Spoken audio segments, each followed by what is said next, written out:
Delara's point of view. Nandito ako ngayon sa covered court kung saan pumipila para sa isang singing contest. Kailangan ko kasi ng pera kaya kahit consolation prize lang, ayos na yun. Pandagdag lang sa araw-araw kong pangangailangan. Ilang beses akong tumikhim-tikhim para maklear ang aking boses. Warm up na rin to para sa aking pagbirit. Aba! Nandito ka na naman? Sa tingin mo mananalo ka? Ang pangit ng boses mo. Ikaw lang yatang may kambing na boses ang confident na sumasali. Di ka ba nahihiya? Napairap ako nang marinig ko na naman ang basher ko na si Ophelia. Kung nasan kasi ako, naroon din siya. Kaya ngayon magkalaban kami sa isang singing contest. Me. Ani ko, tunog kambing pa para inisin siya. Paki mo ba, ha? Tunog ba ka nga yung boses mo nagrereklamo ba ako? Napamaywang siya. Hoy, Delara, tigil-tigilan mo na yung pagsali-sali mo Pinapahiya mo lang yung sarili mo. Kaya ka siguro pinagpalit ni Devin sa akin kasi nakakahiya ka. Pakyo ka, boy. Ani ko saka tinalikuran na siya. Hoy, pakyo ka din. Napaira pa ako saka ako na lamang ang lumayo. Well, hindi na ako nagtataka kung bakit galit si Ophelia sa akin. Boyfriend kasi niyang ex ko na hindi pa nakaka-move on sa akin. Iniwan ko kasi matapos lait-laitin yung boses ko. 2 buwan lang naman kaming magkarelasyon ni Enting. Kahit hindi masakit sa akin yun. Pero sa kanya, hindi makaget over. Dahil baka mas pangit ang boses nang ipinalit niya. Binoyfriend ko lang naman si Enting noon dahil anak siya ng may-ari ng inuupahan ko noon kaya't nakalibre ako. Ngayong hiniwalayan ko, lumipat ako at naging independent woman na. Piyesta pala ngayon sa barangay namin na taon-taon akong sumasali rito. Ngunit ngayong taon, bonggang kanilang piyesta dahil may bigatin silang bisita. Sponsor din nilang event na ito kaya't kahit ang consolation prize, malaki na. Kaya't hindi ko iniisip ang manalo. And now, contestant number 8, Miss Delara Duga-Duga. Umakyat na ako sa entablado at kumaway sa aking mga fans na medyo marami rin naman. Dahil naghiwalay sila. Tiningnan ko ang judges sa harapan at mukhang bigatin nga. Nakita ko ron ang isang ginang at binata. Hindi klarong kanilang mukha dahil nasilaw ako sa lights. Wow! Napakaraming fans ng isang Delara Duga-Duga. Ani ng host at humarap sa akin. Paano namang napaparami ang fans mo sa barangay ninyo, Miss Delara? Tinuro ko ang mukha ko. Face card. Naghiyawan ang mga audience sa narinig. Hindi naman ako tanga. Alam ko namang naghihiyawan sila dahil tawang-tawa sila sa akin. Pero hindi naman ako naiinis. Wow! Maganda nga ang isang Delara. May boyfriend ka na ba, Miss Delara? Inangatan ko ng kilay ang host. Ano to? Talk show o singing contest? Halakhakan ang narinig ko mula sa mga tarantadong audience. Ngumiti ako sa host at nag-peace sign. Joke lang. Wala akong boyfriend. Pero ready to mingle naman. Naku, maraming magkakainteresado sa'yo, Miss Delara. Anong kakantahin mo ngayon at para kaninong kanta na ito?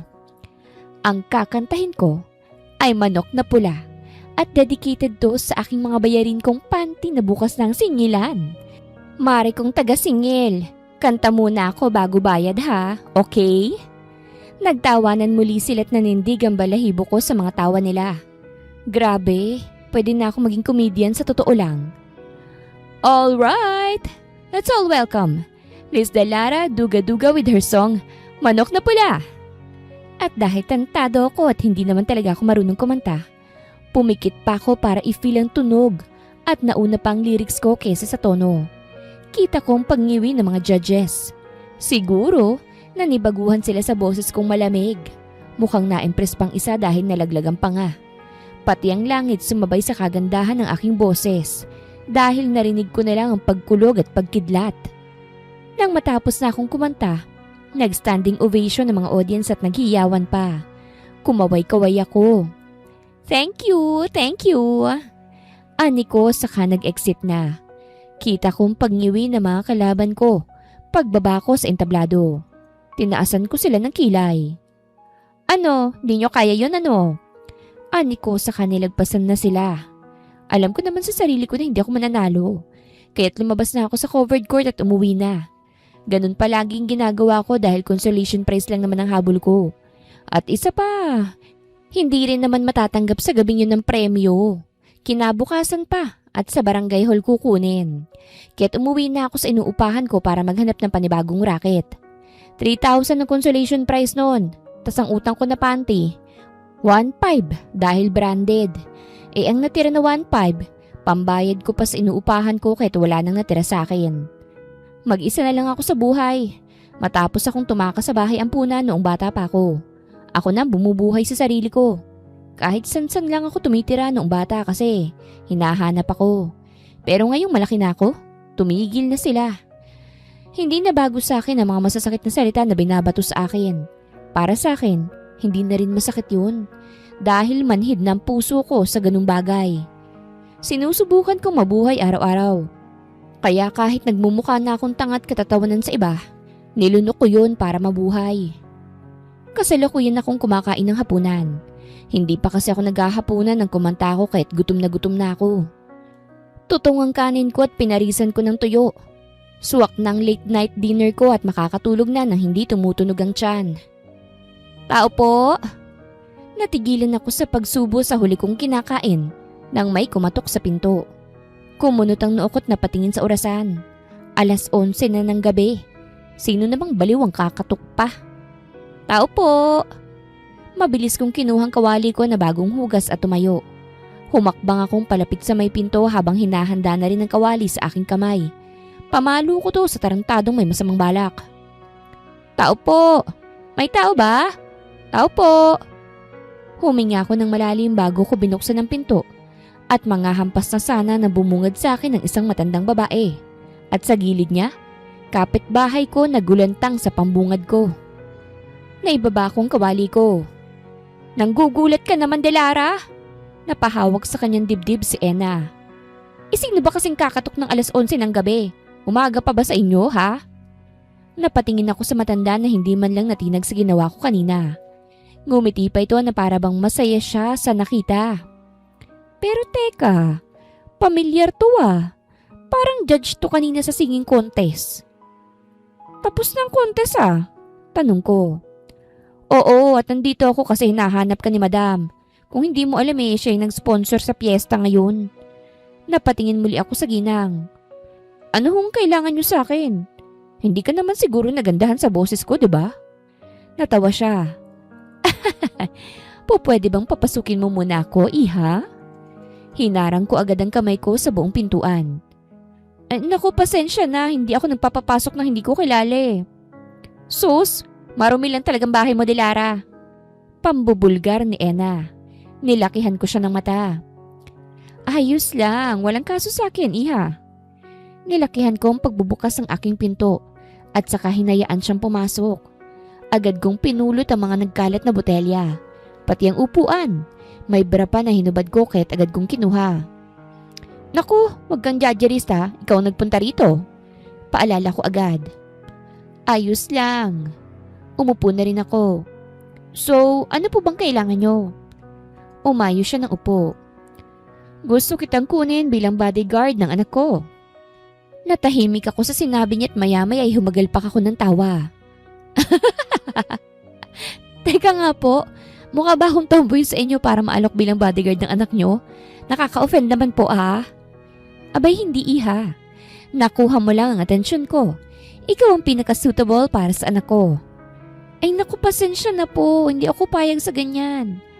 500,000 ang ibibigay ko sa iyo sa loob labang ng 6 na buwan. Pagputol niya sa akin. Kailangan ko lang ng may magbabantay sa anak ko at alamin ang kanyang mga lakad. Lahat, iha. Lahat ng lakad. Aba? 500,000? Ngumisi ako. Ang laki niya na. Kailan ako magsisimula? Bukas agad, iha. Dadalhin kita ngayon sa bahay para ipakilala bilang bodyguard niya. Gusto ko bayad muna bago ko simulan ng trabaho ko. Hindi ako namomotivate kung wala akong pera eh. Hinawakan niya ang kamay ko na ikinagulat ko. Huwag kang mag-alala. Ibibigay ko agad sa iyo kaya't gawin mo lang ang trabaho mo.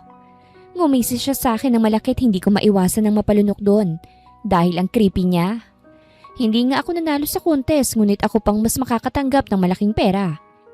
Ibinigay kasi agad ni Mrs. Bautista ang 500,000 bilang bayad niya sa serbisyo ko bilang bodyguard ng anak niya. Isinama niya ako sa kanila na ilang kilometro rin ang layo. Namangha ako dahil sa bahay na nadatnan ko at alam ko na hindi basta-basta ang ginang na ito. Ma'am, maligayang pagbabalik. Salubong ng mga kasambahay sa ginang. Malaki ang ngiti ng mga ito at mga nakauniforme pa. Pasensya na't natagalan. Nandito na ba ang anak ko? Nagkatinginan ng mga kasambahay bago hinarap si Mrs. Bautista at tumango. Opo, narito siya ma'am. Ngunit may dala siyang babae. Napangiwi ako sa narinig. Ibang babae na naman ba? Opo. Napasa po ang ginang sa kanyang noo. Mukhang masakit sa ulo ang lalaking babantayan ko. Kailangan ko na rin yatang maghanda. Iha, sumama ka sa akin. Ani Mrs. Bautista at naglakad patungo sa hagdanan. Agad akong sumunod sa kanya. Hindi na ako magtataka kung magkakasakit ang lalaking to. Wala nang patutunguhan sa buhay kung hindi babae. Babae! Litanya niya sa gitna ng pag-akyat sa hagdan. Baka halos lahat na ng babae sa bayan na ito ay natorjak na ng lalaking yan. Kakabwisit talaga. Napalunok ako. Wala naman siguro akong ibang gagawin kung hindi ang bantayan ng lalaking yun, ano? Warren Bautista! Sigaw ni Mrs. Bautista. Sabay bukas sa pinto ng isang kwarto. Nalaglagan pang ako ng pagpasok namin. Isang babae ang nakaupo sa nakahigang lalaki. May pantalon pang lalaki ngunit ang babae, panty na lang ang meron. Ano ba naman tong nakikita ko? Ay! Sigaw ng babae at agad umalis mula sa pagkakadagan sa lalaki. Umalis ka nga rito, babae ka! Malande! Layas! Walang ibang napulot ang babae kung hindi ang bra lamang dahil sa galit ni Mrs. Bautista. Naiwan naman ang lalaki na napasapo sa kanyang noo, samantalang nakapamewang na ang kanyang ina. Nagmumukha ka na talagang pokpok sa ginagawa mo, Warren. Hindi na ako magtataka kung may babaeng lalapit dito para sabihing ikaw ang ama ng anak niya. Napaupo si Warren sa kanyang kama at napatingin sa kanyang ina. Ngunit saglit lang yon dahil nalipat ang kanyang tingin sa akin. Aba, sino tong babaeng nasa kwarto ko ngayon, mama? Siya ba ang ilalaan mo sa akin? Pinasadahan niya ako ng tingin. Wala kang dibdib ba? Bakla ka ba? Na-offend ako sa kanyang sinabit na ibaba ang tingin sa aking dibdib. May umbok naman tong bulubundukin ko. Sadyang malaki lang talaga ang totoy bibo ng babaeng yun. Aray! Pinagpapalo siya ng kanyang ina sa ulo gamit ang unan. Gumising ka nga sa katotohanan, Warren! Hindi ka na bata para maglaro-laro lamang. Alam kong nasaktan ka sa ginawa ng ex mo pero wag mo namang itapon ang buhay mo dahil lang doon. Hindi sumagot ang lalaki. Aalis ako ng bansa. Anunsyo agad ni Mrs. Bautista. 6 na buwan akong mawawala. Ang ibig sabihin noon, ikaw ang papalit sa akin bilang CEO. At itong babae na kasama ko ngayon, hindi siya babae na ikakama mo, ha? Siyang bodyguard mo. At kapag nalaman ko na hindi mo sinaseryosong trabaho mo, Warren, mapipilitan akong tanggalan ka ng mana. Maliwanag ba? Nang hindi sumagot si Warren ay lumapit sa akin si Mrs. Bautista. Huwag kang mag-alala. Napakasimple lang ng trabaho mo, iha. Basta, wag mong kalilimutang sabihin sa akin ang mga pinaggagawa ng lalaking yan. Magbabakasyon pala si Mrs. Bautista ng 6 na buwan sa Amerika. At dahil doon, magiging CEO ang kanyang anak na si Warren Bautista habang wala siya. At ako, magiging bodyguard ako ng lalaking ito. Anong klaseng bodyguard ka? Sasalo ka ba ng bala para sa akin? Sarkastikong wika ni Warren nang magkaharap kami. Nandito kami ngayon sa hapagkainan. Kami lang dalawa dahil umalis saglit si Mrs. Bautista. Aura pa lang ng lalaking to, mukhang hindi kami magkakasundo. Hindi, susunod lang ako hanggang saan ka. Pipigilan kitang mambabae at titingnan ng trabaho mo bilang CEO ng kumpanya mo. Natawa siya. So, manonood ka habang may binebembang ako. Nagtaas ako ng kilay. Gusto mo videohan ko pa? Napawi ang ngisi niya. Sir, huwag kang mag-alala. Hindi naman ako magiging sagabal sa mga ginagawa mo. Ang tanging trabaho ko lang bantayan ka. Hindi sawayin ka sa gusto mong gawin. Nanliit ang kanyang mga mata. At bakit ikaw? Hindi ka ba natatakot na baka ikaw ang susunod na ikakama ko? Ako naman ngayon ang napawi ang ngisi. Seryoso ka ba?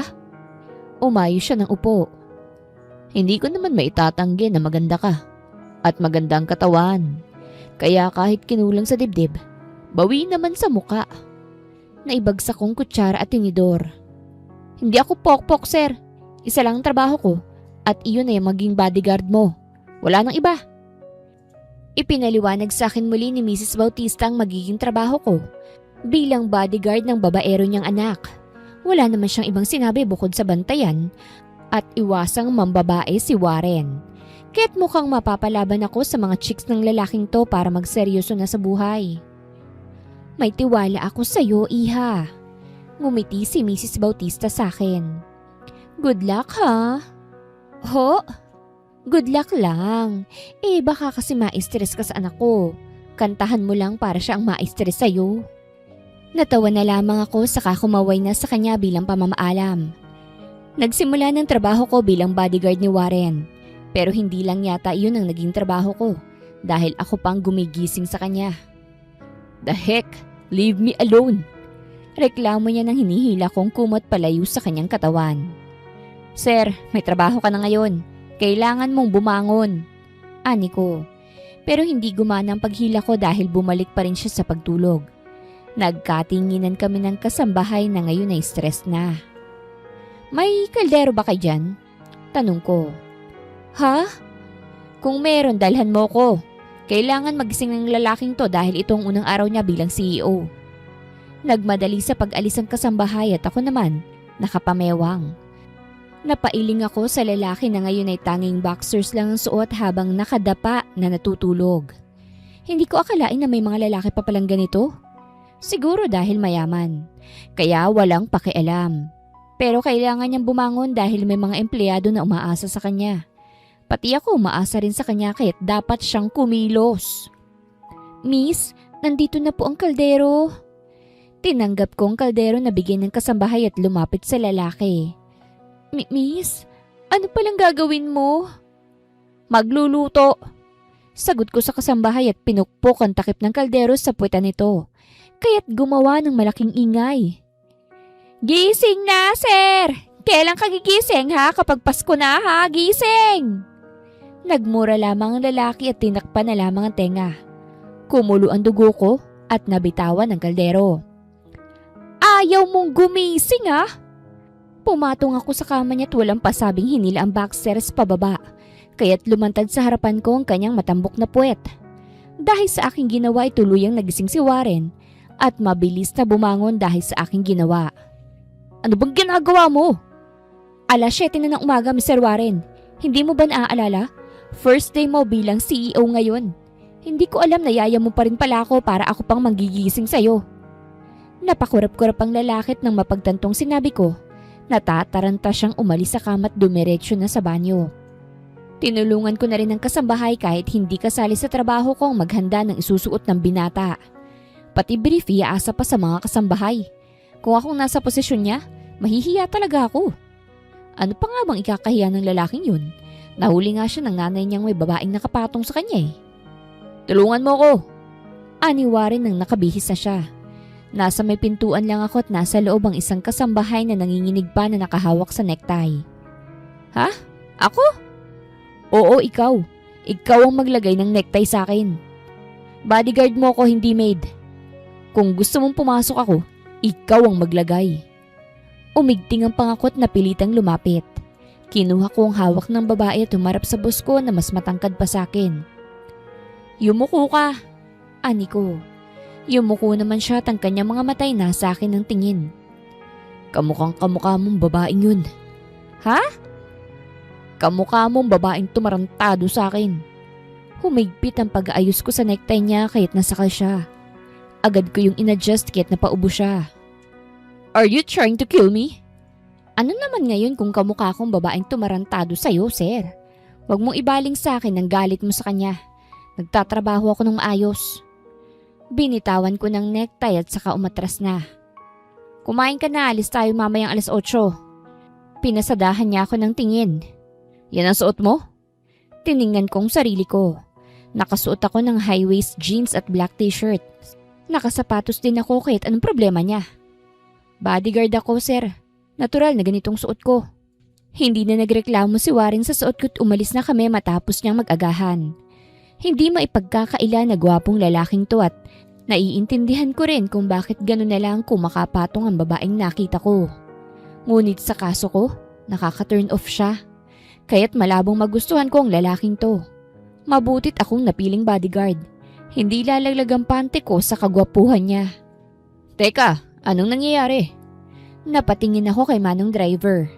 Huminto kasi bigla ang kotse na maghahatid sa amin sa kumpanya. Sir, naubusan ng gas. What? Napatingin ako sa oras at ilang minuto na lang ay mag-aalas 9 na. Magiging bad record pa yatang unang araw ni Warren bilang acting CEO ng kanilang kumpanya. Sir, magpapagasolina muna. Do I have to wait for that? Malilate na ako. Habang nagre-reklamong lalaking to, nag-book ako ng ride para hindi siya malate. Pagkatapos ay lumabas ako sa sasakyan. And where are you going? Nilingon ko siya. Lumabas ka dyan. Sasakay ka ng motor para mapabilis ang pagdating mo. What? Nanliit ang mata ko. O bakit? Huwag mo sabihin hindi ka pa nakakasakay ng motor. Bakit motor? Kasi mabilis, sir. Kayang lumusot sa pasikot-sikot kong traffic. Kaya kung gusto mong hindi malate, huwag ka na pong mag-inarte. Sumakay kami sa motor na aming binook. Hindi kami sabay kasi isa lang naman ang pwede sa isang motor. Kita ko na hindi komportable si Sir Warren sa pagsakay. Mukhang hindi siya sanay dahil kotse ang kadalasan niyang sinasakyan. Nakarating naman on time si Warren sa kumpanya. Kaso nga lang, nagulo ang buhok niya. Hindi ko na lang yun pinansin at nanatili na lamang sa kanyang likuran bilang bodyguard niya. Good morning, sir. Good morning, sir. Yun ang naririnig ko sa bawat daan namin sa hallway, ngunit si Warren, deadma lang ito. Ako na lang ang nahihiya at nakikibate kahit hindi naman ako ang boss nila. May ideya kaya sa pagtatrabaho ang lalaking to? O baka naman puro kalandian lang ang nasa utak? Hanggang dito ka lang po. Natigilan ako sa pagsunod kay Warren nang harangan ako ng isang babae. Tumaas ang kilay ko sa kanya. Bodyguard niya ako, hindi pwedeng hindi ako susunod sa kanya. Pero ma'am, nasa kumpanya ka po. Pwede ka naman pong maghintay dito sa labas. Wala akong magawa kung hindi ang sundin ng babae na napag-alaman ko na sekretarya ni Mrs. Bautista. Hindi naman siguro tatarantaduhin ng lalaking yun ang trabaho na ito dahil seryoso to. Mas mahalaga to kesa sa mga babae niya. Ilang oras akong nakatayo sa labas. Sa ganda kong to, may nag-alok na sa akin ng mauupuan ngunit tinanggihan ko yon dahil hindi naman ako Disney princess. Nandyan ba sa loob si Mr. Warren Bautista? Napaangat ako ng tingin sa bagong dating. Naka-hoodie to ngunit malaki ang ngiti sa labi. Bigla akong naalerto. Sino ka? Tinanggan niya ang kanyang hoodie at mangha akong tiningnan. Oh, Nerissa! Why are you here? Nagkabalikan na ba kayo ni Warren? Ano? Natigilan ng lalaki sa kanyang sinabi at tinitigan akong maigi. You're not Nerissa, right? Sino yun? Napakurap-kurap siya. Oh, my bad. Medyo hawig kasi kayo ni Nerissa. Pero I realize hindi pala kayo pareho dahil mahinhin yun magsalita. Well, I am Warren's friend at iimbitahan ko siya sa party mamaya. Hindi siya pwede. Sabi ko agad. Pagkatapos nito, uuwi na siya agad. And who are you to decide? I am his bodyguard. Natawa ang lalaki.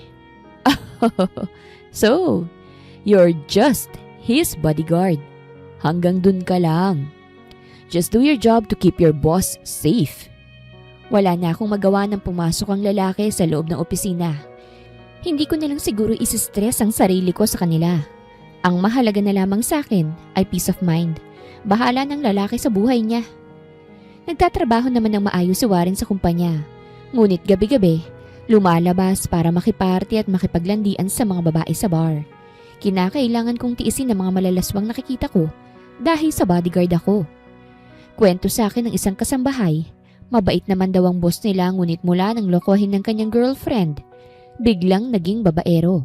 At kung sino-sino na lamang ang babae na kanyang dinadala. Nalaman ko na nabuntis sa ibang kanyang girlfriend at ikakasal na. Kung akong nasa posisyon niya, masasaktan ako. Ngunit hindi ako aabot sa punto na sisirain ko ang sarili ko. Kamusta na, iha?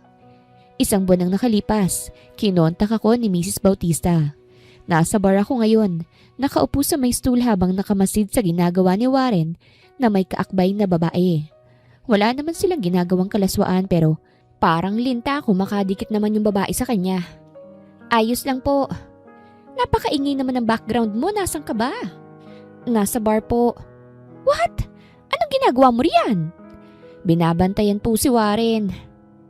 What? Ay talaga namang wala man lang siyang pakialam na nandyan ka, iha? Kumunot ang aking noo. Ano hong ibig mong sabihin? Well, kaya't babae ang pinili ko para maging bodyguard niya para makonsensya naman siya.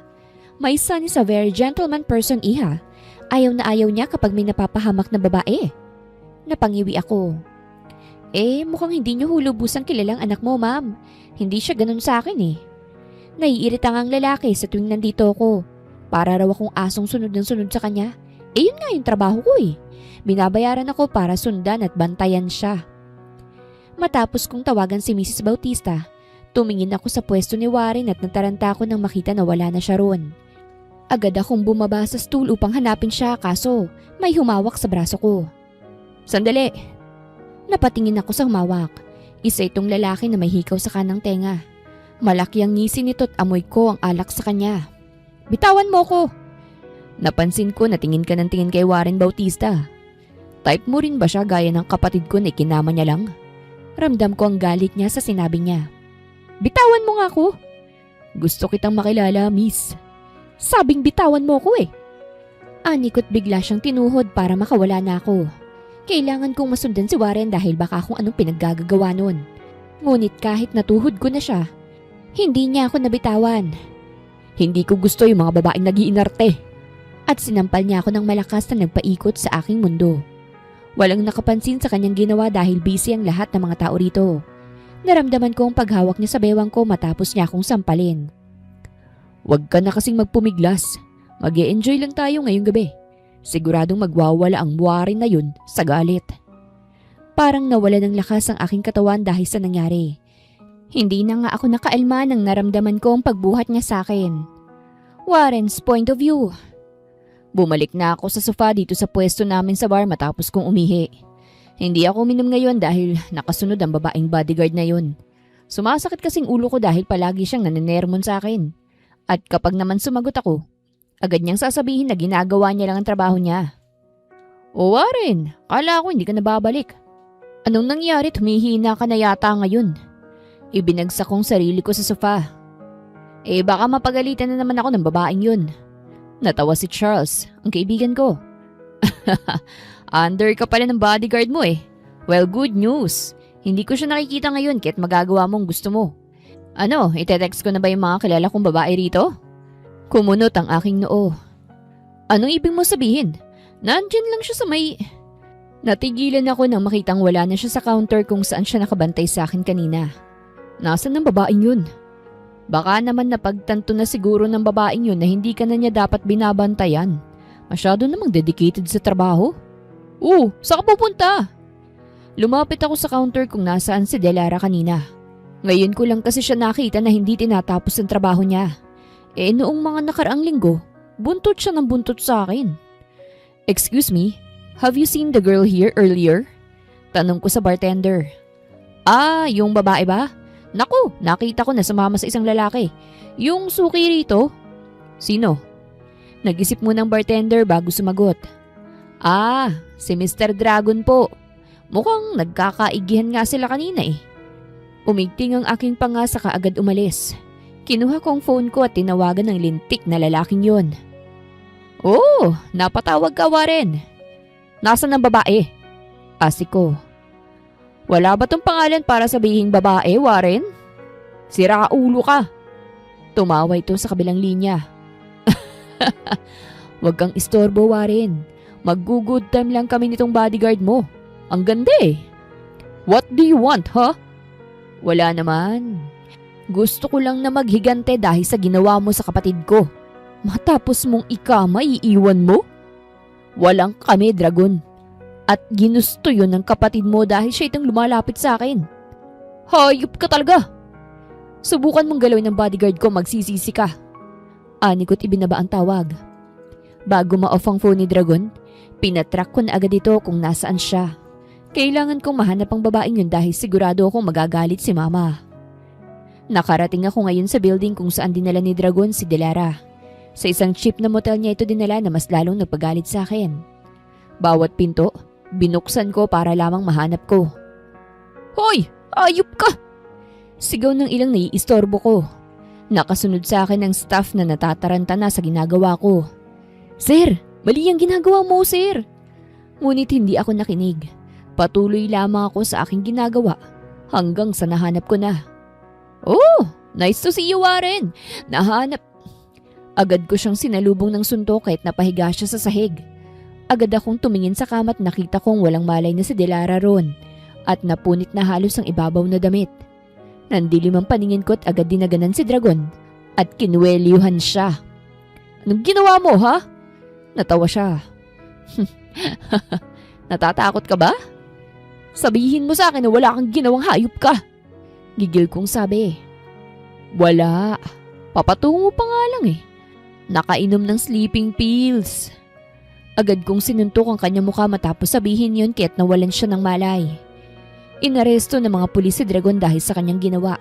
At binayaran ko lang ang staff ng hotel at ang mga guest doon upang kalimutan ang ginawa kong pagbubukas ng pinto.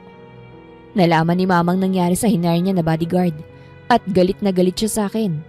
Ang tanging ginawa ko lang ay ang makinig habang tinitingnan ng tulog na babae sa kanyang kama. Hindi mo ba alam kung bakit ko yan hinire, ha? Hindi. Ano bang dahilan? Para magtino ka na. Ang akala ko naman ay makakonsensya ka dahil babae ang nagbabantay sa'yo na hindi ka na maglalakwat siya. Umigting ang aking panga. Sigurado ka bang hindi mo to sinasadya? Hindi naman ako tanga, Mama. Kamukhang kamukha to ni Nerissa. Kapatid yan ni Nerissa. Nagulantang ako sa kanyang sinabi. Ha? Pasensya na, anak. Masyado na yata akong nangihimasok sa buhay mo. Ayoko lang na patuloy kang magluluksa sa nakaraan mo. Ang akala ko posibleng magustuhan mong babaeng yan kung sakaling palagi siyang nasa tabi mo. Mama, anong kapatid? Mag-isa lang si Nerissa. Anak sa labas. Pagputol ni Mama sa akin.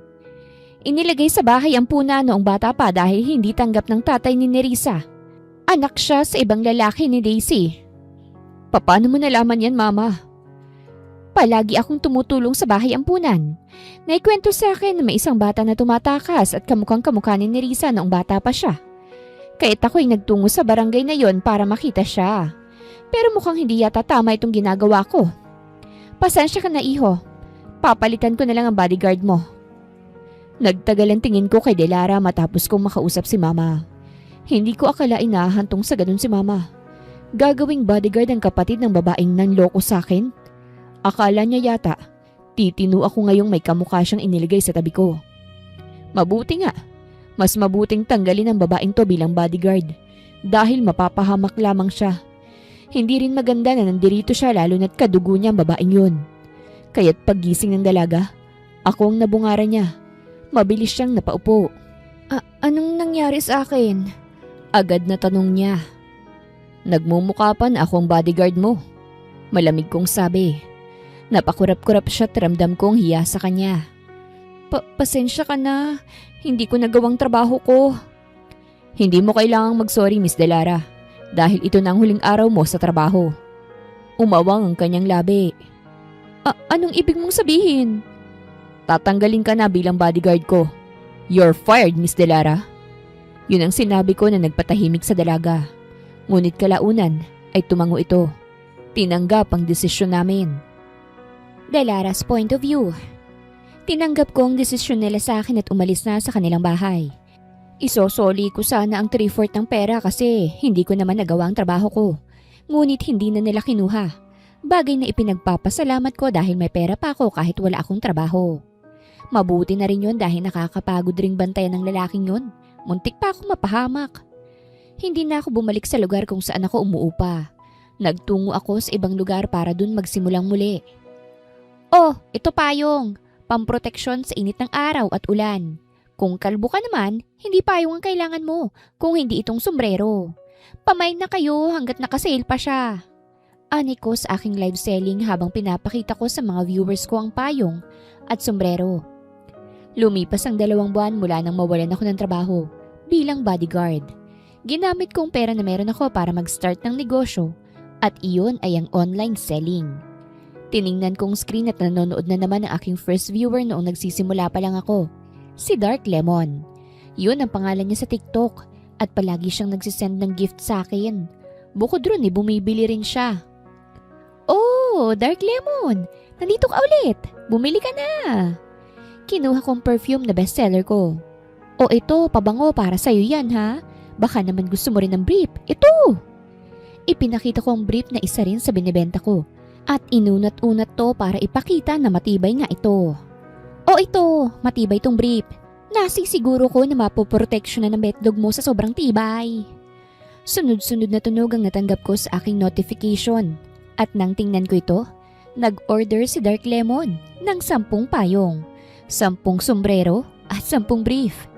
Nagningning ang aking mga mata dahil loyal buyer ko talaga itong si Dark Lemon. Wow! Paldo na naman ako nito. Thank you, Mr. Dark Lemon.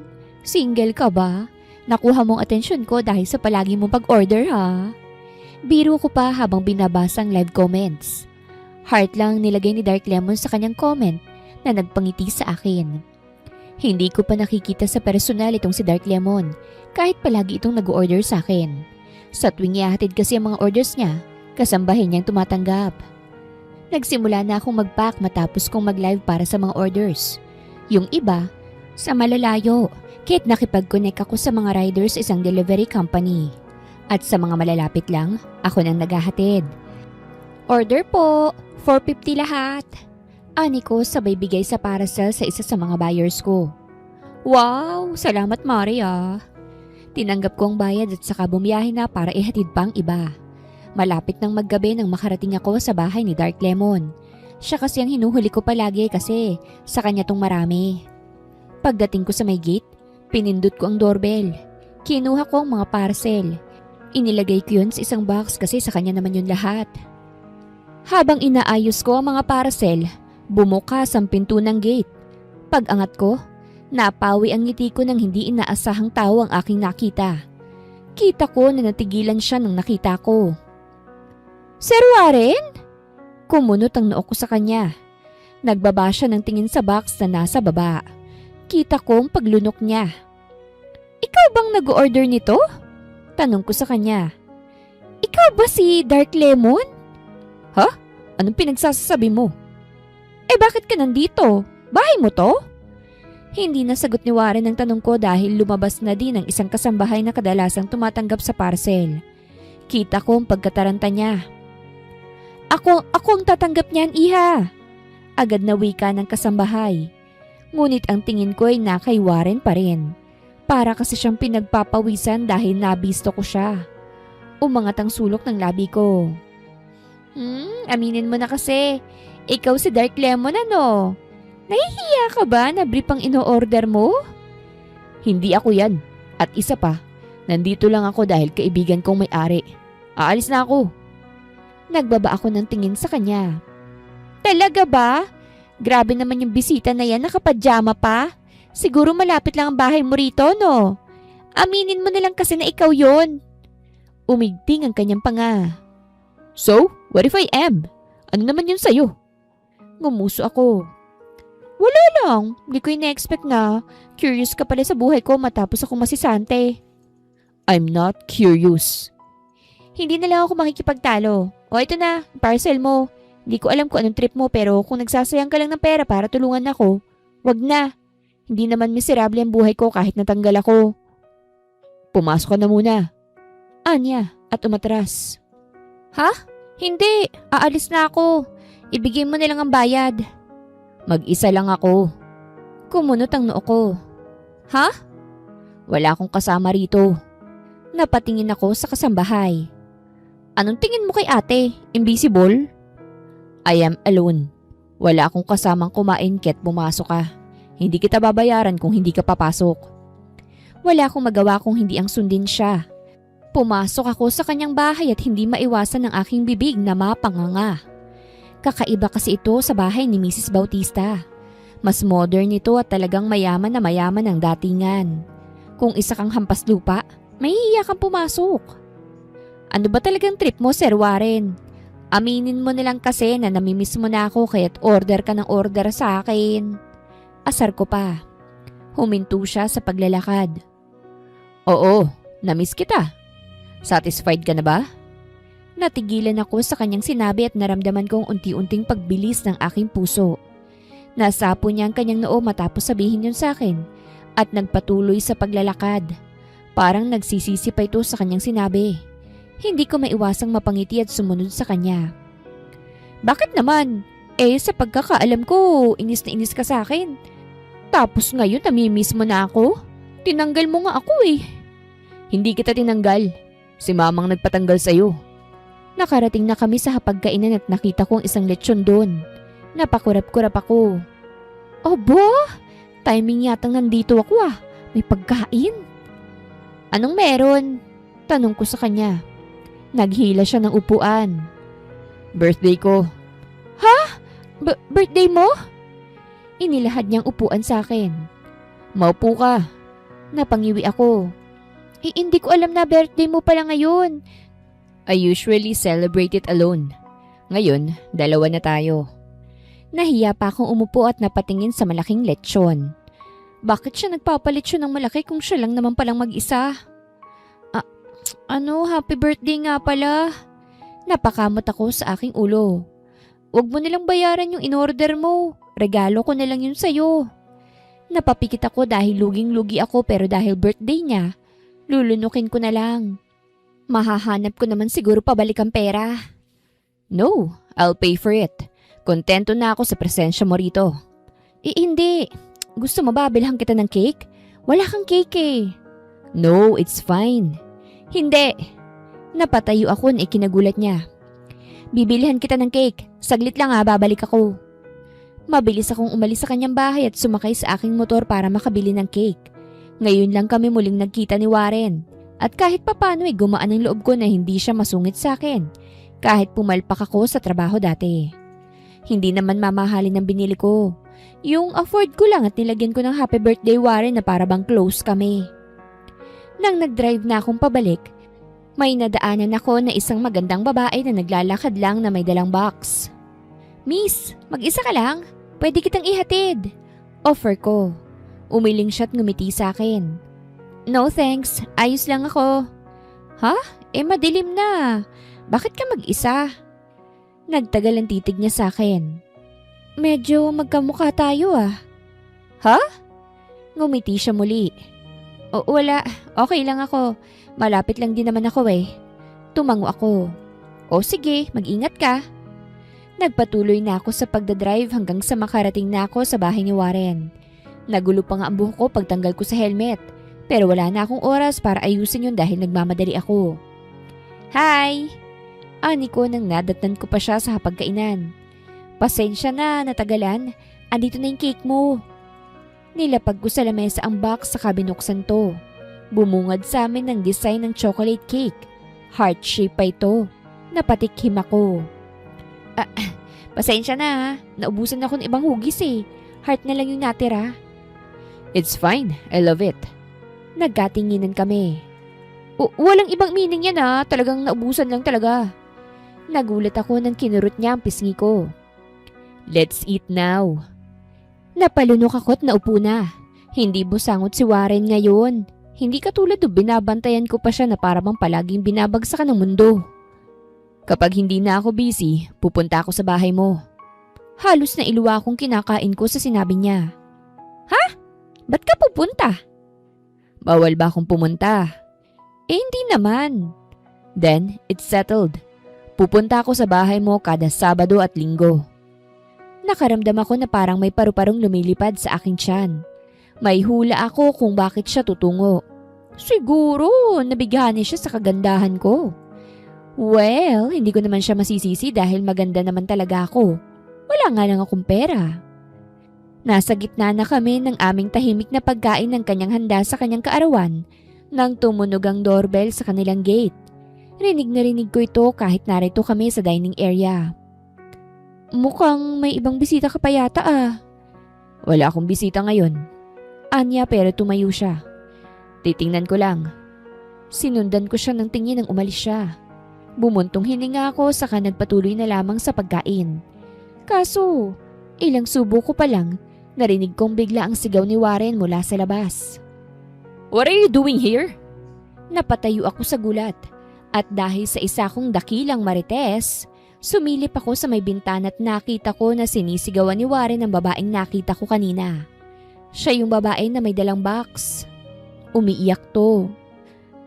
Nandito ako kasi birthday mo. Ang akala mo ba sasaya ako sa presensya mo? Umalis ka na, Nerissa.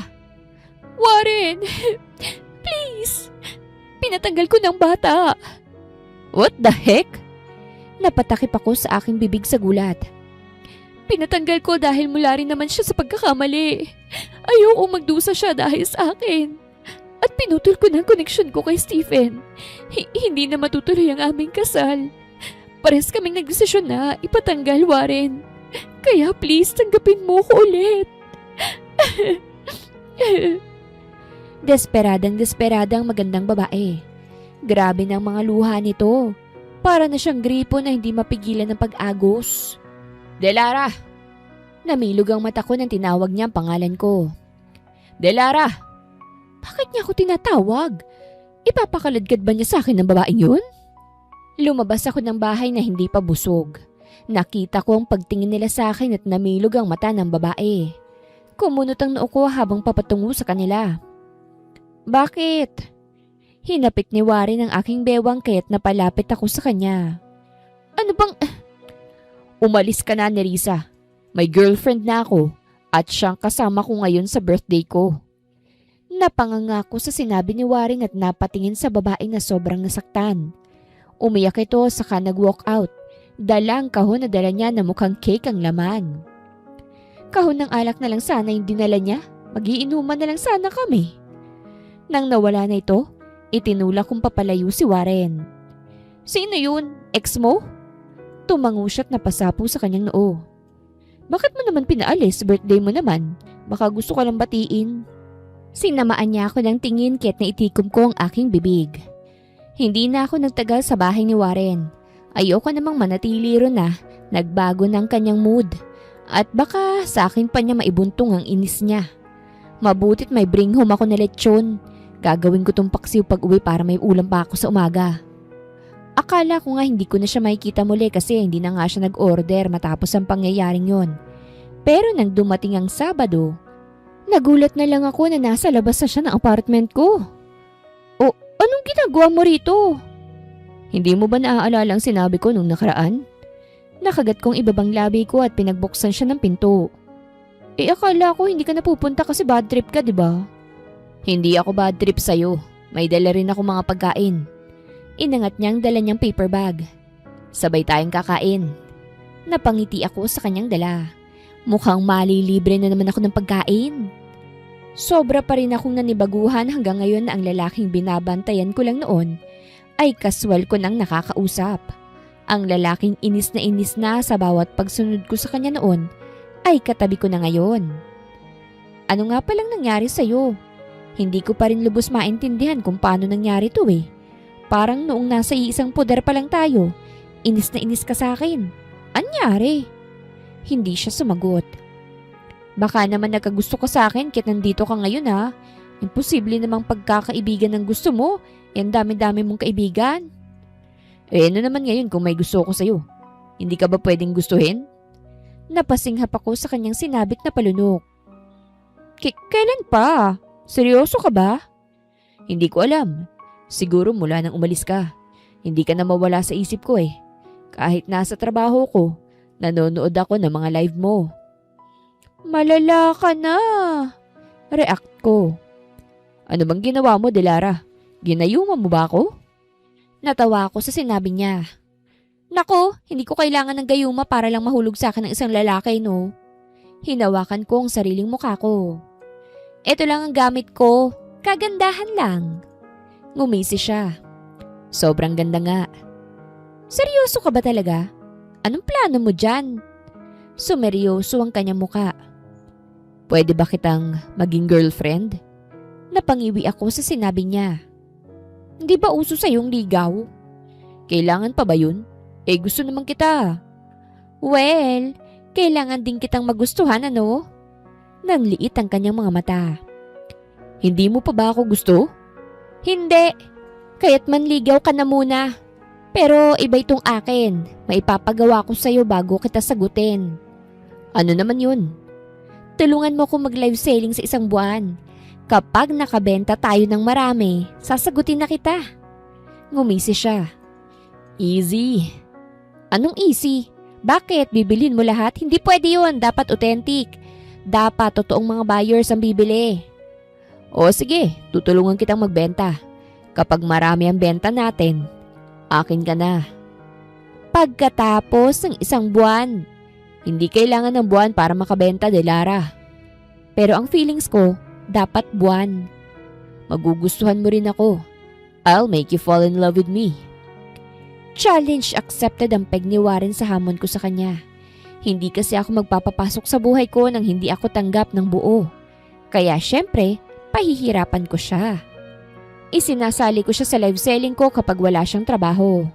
Kita ko na nilulunok niya ang pride niya para lang makapagbenta ng brief. Sir, pwede mo bang sukatin ang brief para makita ko na matibay nga?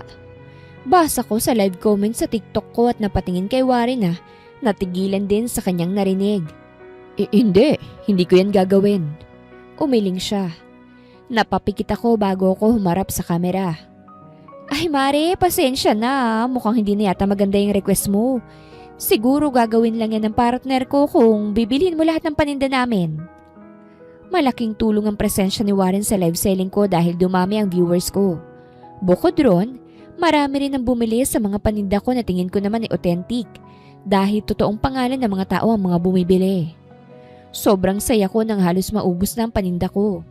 Hindi ko rin maiwasan ng ma-appreciate si Warren dahil seryoso talaga siya sa pagtitinda kasama ko. Napangiti na lang ako na makita kong pawis na pawis siya matapos ang 2 oras naming pagtitinda sa TikTok. Lumapit ako sa kanya saka hinalikan ko siya sa pisngi. Nagulat siya sa aking ginawa. Salamat! Lumayo na ako sa kanya at nagpatuloy na ako sa aking ginagawa. Warren's point of view. Sobrang lakas ng tawa ni Mama matapos niyang ikwento sa akin ang kanyang nakita. Kauuwi ko lang galing sa bahay ni Delara at nawalang pagod ko dahil sa halik ngayon sa pisngi. Nalaman ko na nanonood pala si Mama sa live selling namin kaya tawang-tawa siya. Anak, hindi ko naman akalaing magagawa mo ito. Tawang-tawa kami ng mga tita mo. Akala ko nga isusukat mo pa yung brief. Busangot ang mukha ko sa kanyang sinabi. Hay, mabuti naman at niligawan mong babaeng yon. Mapapanatag na muli ako sa'yo. Dapat makalimutan mo talaga ang nirisa na yun sa sistema mo. Narinig ko pa namang wala na sila ng kabit niya at ipinatanggal niyang bata. Hindi na ako nagsalita. Anak, dapat pag-uwi ko, masaya ka ng muli Dapat kayo na. Magandang kutob ko sa dalagang yan Hindi naman sila pareho ng environment ng kapatid niya. Kaya't hindi sila parehas ng ugali. Hindi niya rin naman yata alam na kapatid niya si Nerissa, Mama. Ay naku, mabuti na rin hindi niya alam. Baka sasama pa siya sa mga yon. Paniguradong hindi kayo magkakatuluyan dyan. Napabuntong hininga na lamang ako sa sinabi ng aking ina. Marami akong ginawa para lamang mapabilis ang benta ni Delara nang hindi niya nahahalata. Prinomote ko ang shop niya sa lahat ng mga empleyado at ang bibili, bibigyan ko ng bonus. Yun ang pangako ko kaya't nagsibili sila. Kahit sobrang pribado ko na tao, nagawa ko silang papanoorin ng live selling. Pati ang mga kaibigan kong nakakakita ay pinagtatawanan ako. Ngunit ang hindi nila alam, ginagawa ko yon para sa babaeng gusto ko. Gusto kong ginagawa ko dahil mas nakikilala ko siya. Hindi na niya kailangang makilalang pamilya na umabandon na sa kanya dahil kaya niya ang sarili niya. Kaya't mas mabuti talaga na hindi na niya makilala si Nerissa bilang kapatid niya.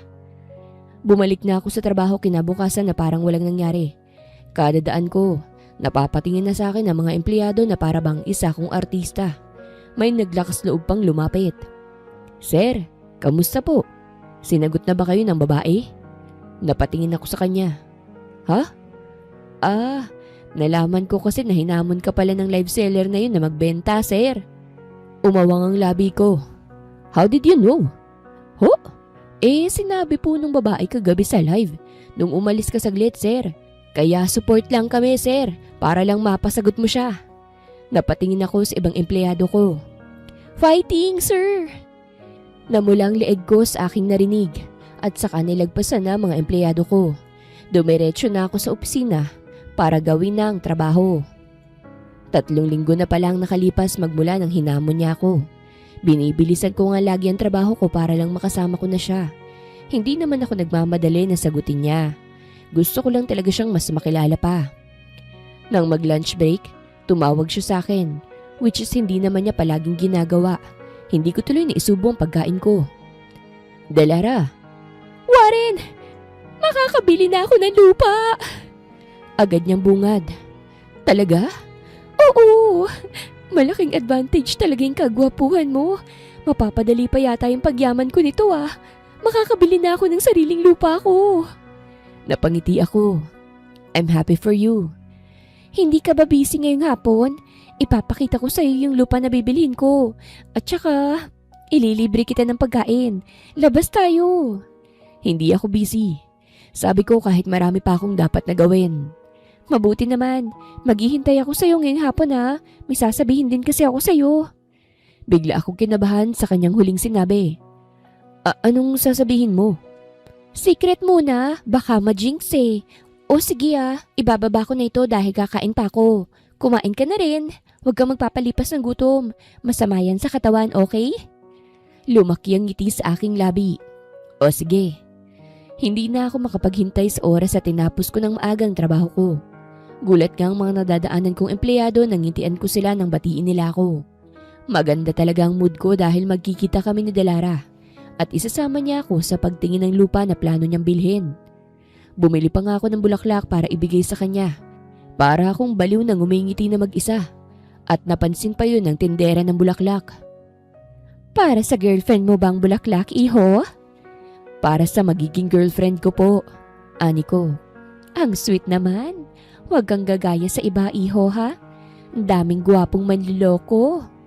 "Hindi po ako ganun dahil naloko na rin po ako ng babae dati." Ani ko saka nagbayad na. Bumiyahin na ako patungo sa apartment ni Delara. Nagpabango pa ako habang nasa kotse para dagdag pogi points. Gusto kong mabali ang kanyang leeg kakalingon sa sobrang bango ko.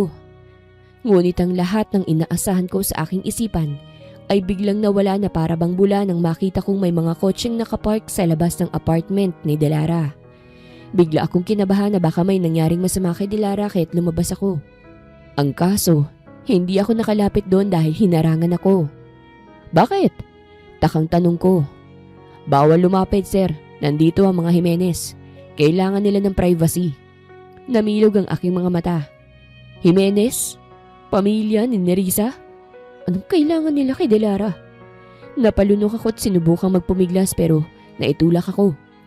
"Bawal nga, sir. Pasensya na. Ginagawa lang namin ang trabaho namin." Napasapo na lamang ako sa aking noo, kasabay ng pag-igting ng aking panga. Delara's point of view. Hindi ko kilala yung mga taong pumasok sa bahay ko. Bukod sa ex ni Warren na si Nerissa, wala na akong kilala. Pero dahil may mga tauhan sila sa labas na nagbabantay, sigurado ako na hindi sila basta-basta. "Anong kailangan niyo sa akin?" Tanong ko agad. "May lakad ako ngayon ket sana madaliin natin to. Hindi ko kayo kilala at wala akong atraso sa inyo." Lumapit sa akin si Nerissa at hinawakan niya ang aking kamay.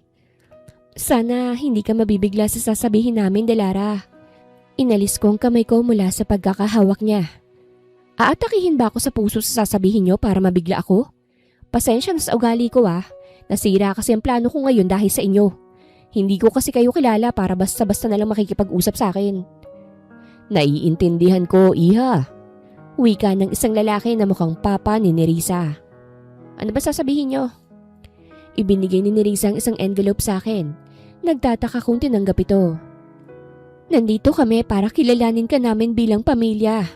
Delara, kapatid kita. Natigil ako sa pagbukas sa envelope dahil sa sinabi ni Nerissa. Kunot-noo ko siyang tiningnan. Ha? Alam kong mahirap paniwalaan pero yun ang katotohanan.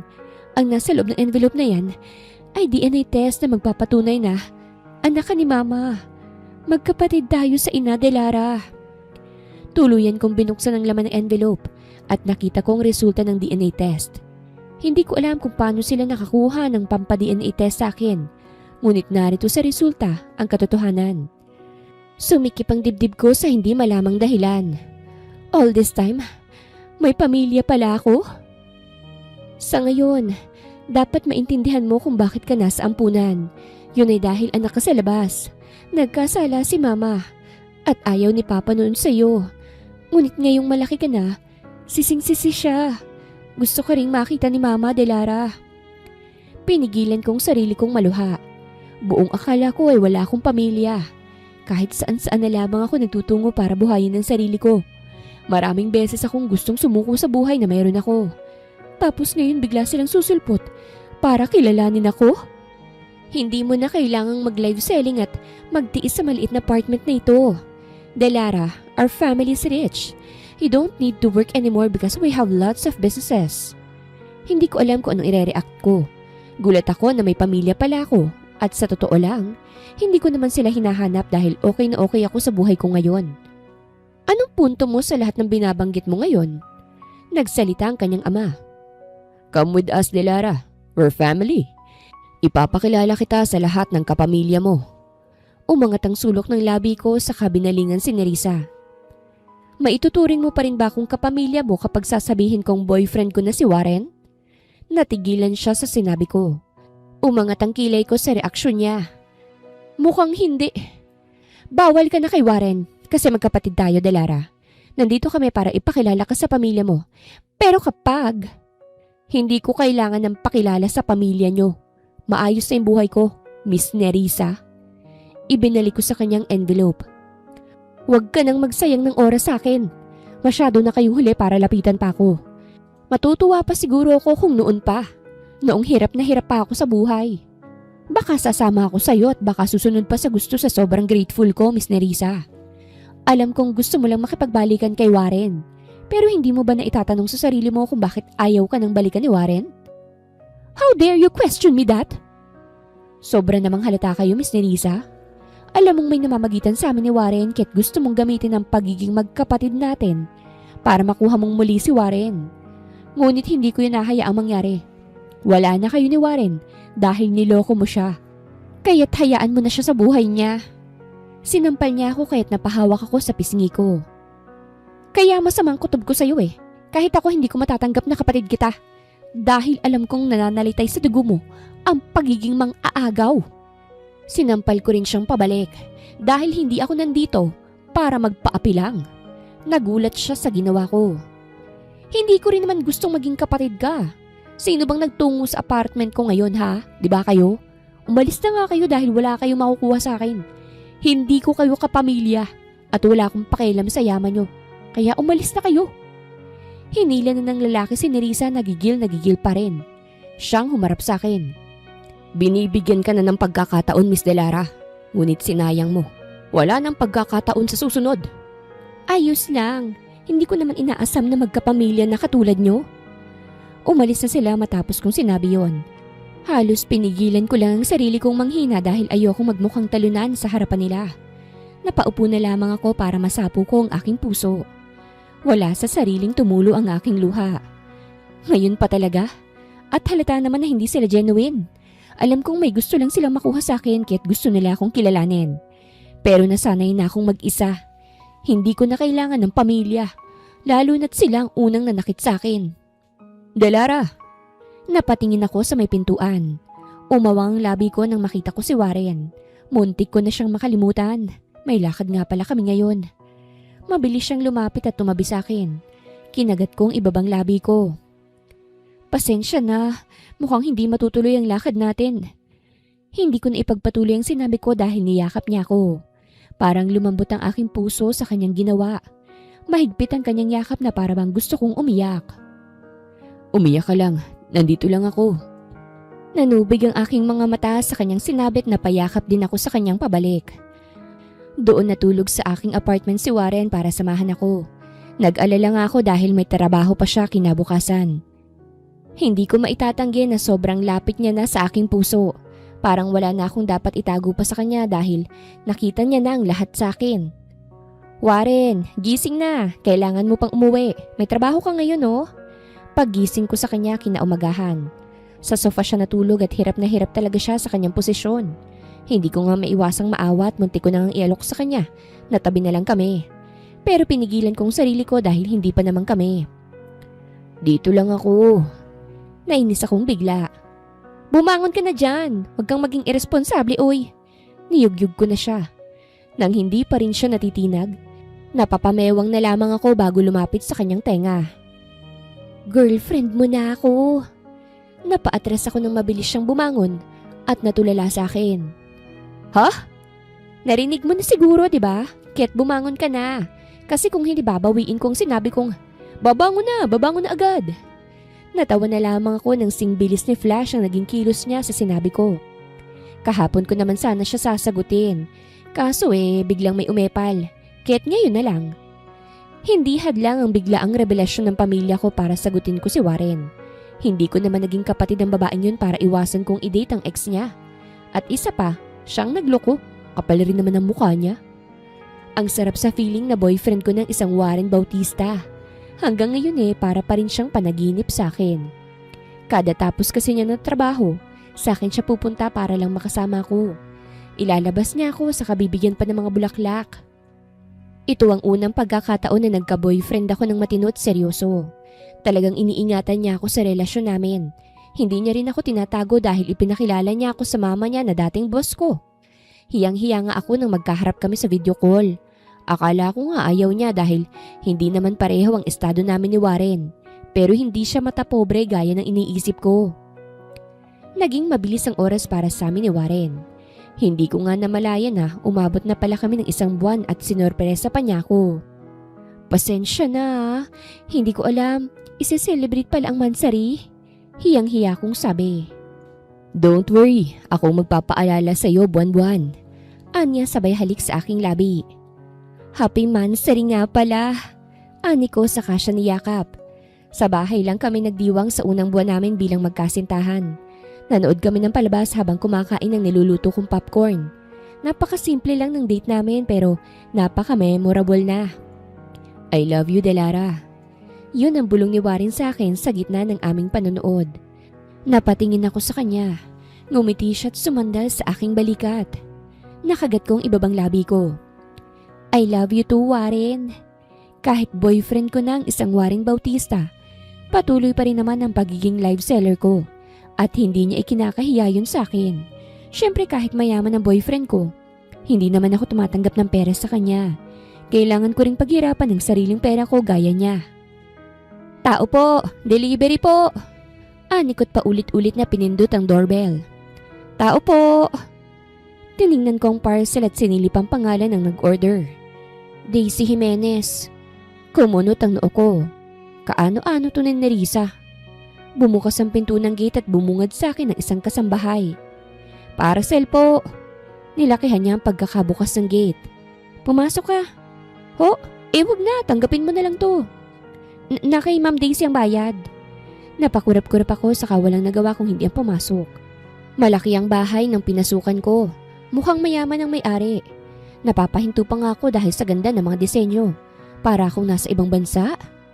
Pagpasok ko ng tuluyan sa bahay, nadatnan ko sa sala ang isang babae na mukhang kaidara ng mama ni Warren.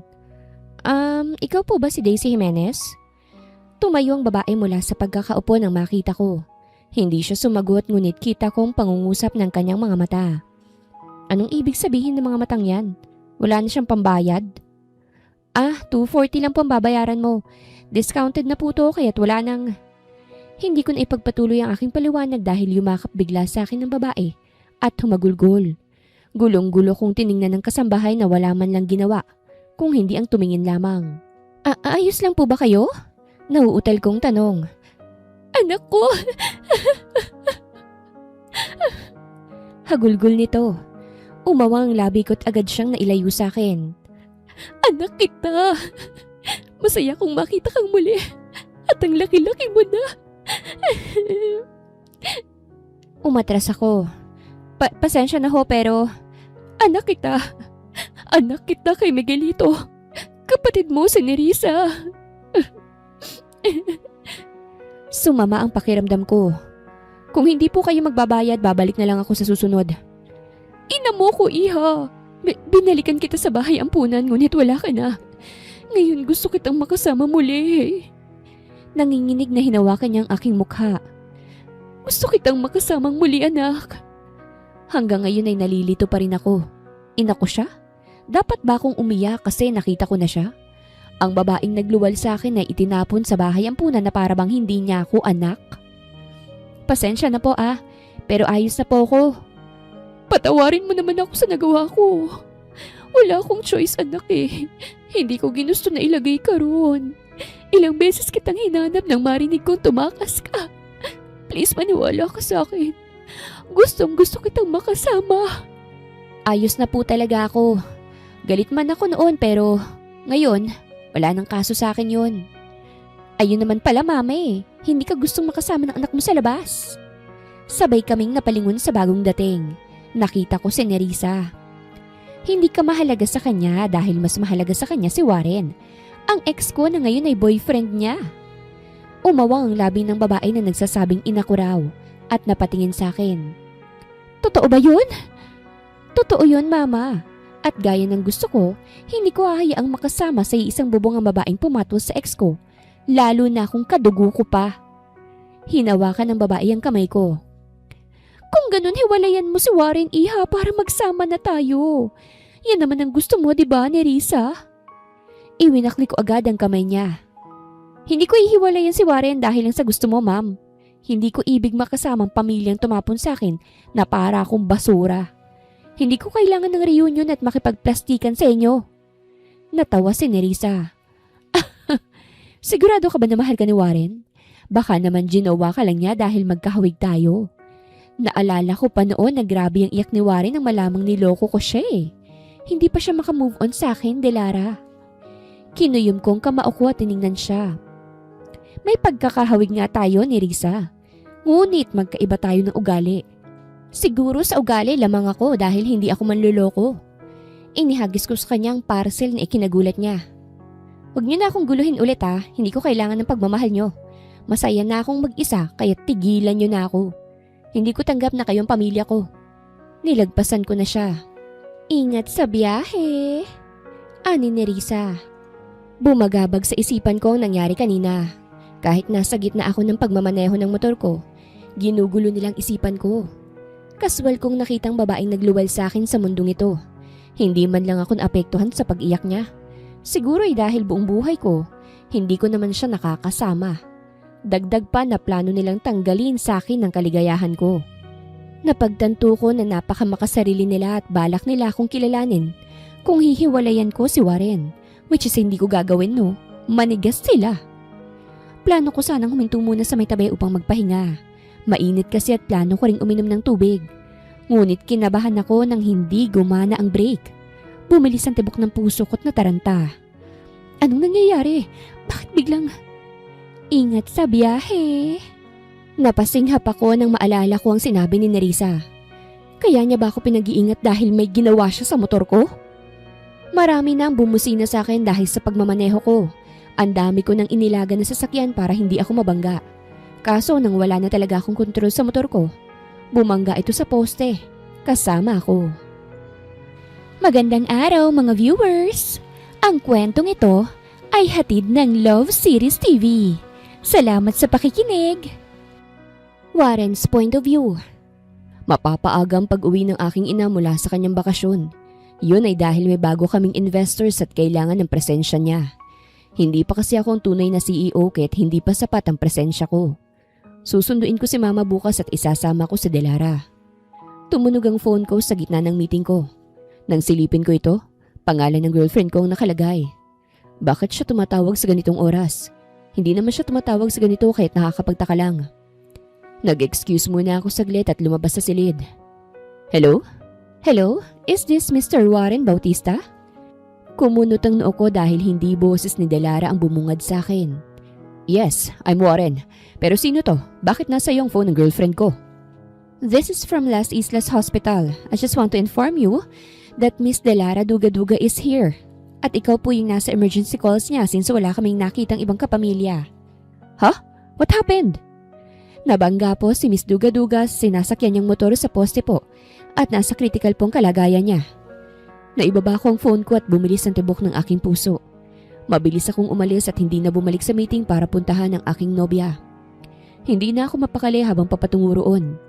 Pagdating ko, agad kong pinuntahan si Delara at nasa emergency room siya. Sir, hanggang dito na lang po kayo. Ani ng nurse habang sinusubukan kong silipin ang kortina. No, I need to see my girlfriend. Nakita ko na hindi fully nasara ang kortina kaya't nakita ko ang duguang mukha ni Delara.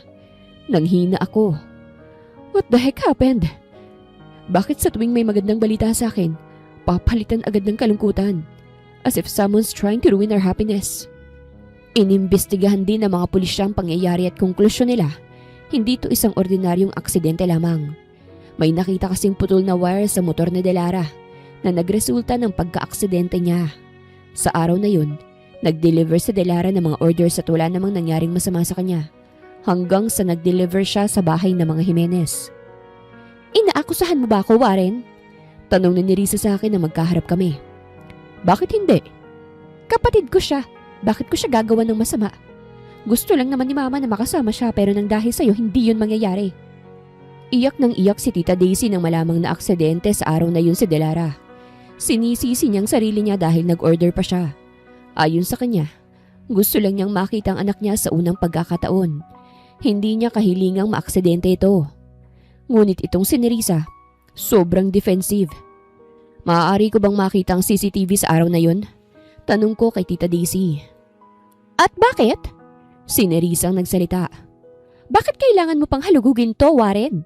Nagbibigay ka lang ng rason para lang may masisi ka sa akin eh. Alam kong galit ka pa sa akin. Sa katunayan baka hindi ka pa nakaka-move on kaya't ginawa mong kapatid ko. Shut up, Nerissa. Tita, kung mahalaga sa'yo si Delara, kahit ito na lang pambawi mo sa kanya. Tiningnan ko ng maigi si Tita na umiiyak pa rin. Hindi ko rin siya masisisi.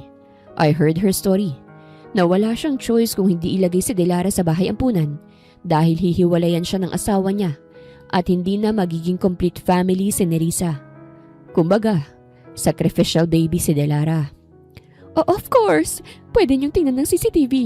Hindi naman siguro gagawin ni Nerissa yun. Oh, sige na! Aamin na ako. Akong may gawa. Sinabotahe ko ang motor ni Delara. Happy? Umigting ang aking panga. Anak! Bakit mo naman ginawa yun? Ani Tita Daisy na mas lalong naiyak. Now what will you do, Warren? Ipakukulong mo ako? Kung bumalik ka na lang kasi sana sa akin, hindi na sana ito mangyayari. Hindi gugulo ang buhay ng babaeng yon. Depende kung anong desisyon ni Delara. Kaya sana magdasal kayo na magising siya dahil kung hindi, maghihirap ka, Nerissa, at ang pamilya mo. Tumalikod na ako para umalis. Nakarecord naman ang usapan namin kahit kung may gagawin muli si Nerissa, sa kulungan ng diretsyo niya. Hindi naging masayang pag-uwi ni Mama. Sa ospital kasi ang diretsyo namin ang sunduin ko siya. Alalang-alala siya sa kalagayan ni Delara na ngayon ay hindi pa rin nagigising. Ngunit ang sabi naman ng doktor ay stable na siya. Kawawa naman tong si Delara. Hindi ko maiwasang sisihin ang sarili ko. Kung hindi ko lang siya inalok na maging bodyguard mo baka payapa ang buhay niya. Don't say that, Ma. If it wasn't for you, I wouldn't be able to meet and know her. Seryosong sabi ko. Kailangang maturuan ng leksyon ng gumawa nito sa kanya. Kahit anong gawin mo, anak, kadugo pa rin naman niya yon. Kaya't hanggat hindi ito naaayos, patuloy lang ang gulo na ito. No, that girl should know her place in the first place. Hindi lang niya matanggap na si Delara ang pumalit sa kanya. Huwag kang mag-alala mama, maayos din to. The next morning, nagtungo si Tita Daisy sa ospital para bisitahin ang kanyang anak. Siya lang mag-isa at base sa itsura niya, mukhang wala siyang maayos na tulog. Pwede ko bang makita si Delara? Agad ko siyang pinagbuksan ng pinto. Nagulat siya sa ginawa ko. I will pay for the hospital bills. Pambawi ko na ito sa ginawa ng anak ko sa kanya. Anya bago pumasok. Sinundan ko lang siya ng tingin bago ako lumabas para bigyan sila ng privacy. Narinig ko sa labas ang paghagulgol ni Tita Daisy at hindi ko maiwasan ang makaramdam ng awa sa kanya. She wanted that child kahit mula sa kasalanan. Hindi lang siya nabigyan ng pagkakataong makasama ito. Isang oras na natili si Tita Daisy sa kwarto bago ito lumabas. Nadatnan ko pa siyang nagpali sa kanyang luha bago ako hinarap. Gagawin kong makakaya ko para hindi na siya guguluhin. Wag lang ipakulong si Nerissa. Alam kong hindi magandang request ko pero kapalit nun hindi na namin siya guguluhin. We will stay away from her life. I just hope you'll make her happy, Warren. Tumango ako. I will. Hinayaan ko na mga Jimenez ang magbayad sa hospital bills ni Delara. Si Nerissa naman ang may kasalanan kung bakit nakahiga ngayon sa hospital bed ang girlfriend ko. 5 araw yatang lumipas bago nagising si Delara. At iyon ang pinakamagaang na araw sa buhay ko. Napawi ang bigat na aking dinadala sa aking dibdib nang idinilat niya ang kanyang mga mata. Kilala mo ba ako? Yun agad ang unang tanong ko dahil napuruhan ng kanyang ulo. Natatakot ako na baka katulad ito sa mga napapanood ko. Matagal bago siya sumagot. Boyfriend ko. Nakahinga ako ng maluwag sa kanyang sinabit agad siyang niyakap. Wala akong ginawa buong araw nang magising siya kung hindi ang titigan ng kanyang magandang mukha. Alam ni Delara na si Nerissa ang may gawa.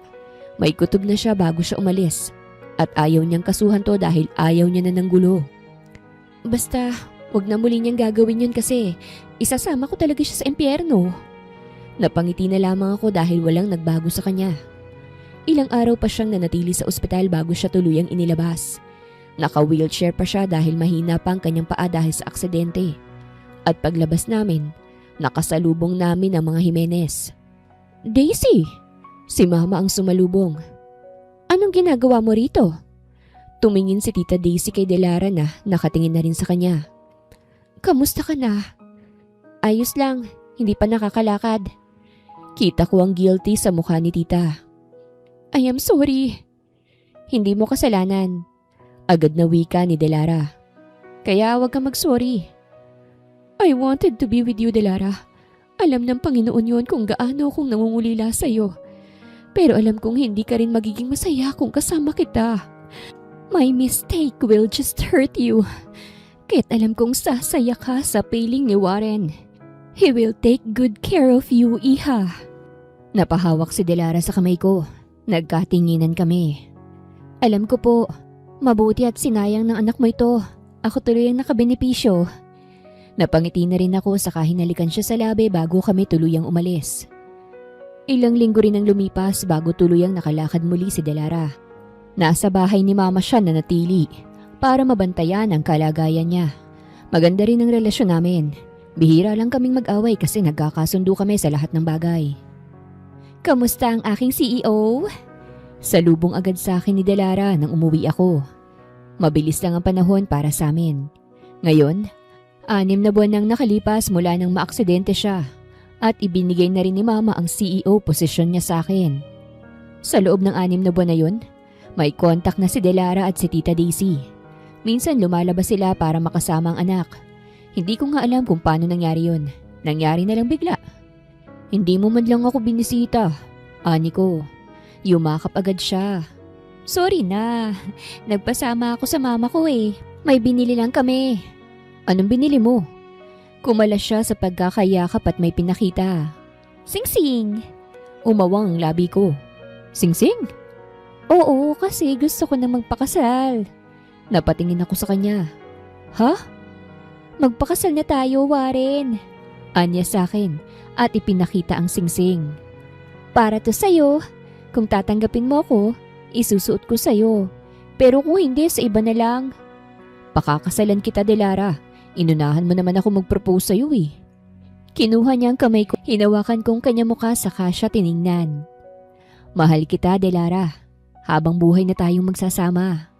Mahal din kita, Warren. At tinanggap niya ang aking halik na puno ng pagmamahal. Nagpakasal kami ni Delara ilang buwan lang matapos kaming ma-engage. Pribado ang aming kasal kaya't ang mga importanteng tao lamang ang kasama namin. Masagana ang aming pagsasama bilang mag-asawa. Sa nagdaang taon, nabiyayaan kami ng 3 anak. Tumira kami sa bahay na aming pinatayo sa kanyang lupa na binili. Masaya ang buhay ko kasama ang asawa at mga anak ko. At wala na akong mahihiling pa kung hindi tumagal ang aming pagsasama. Wakas!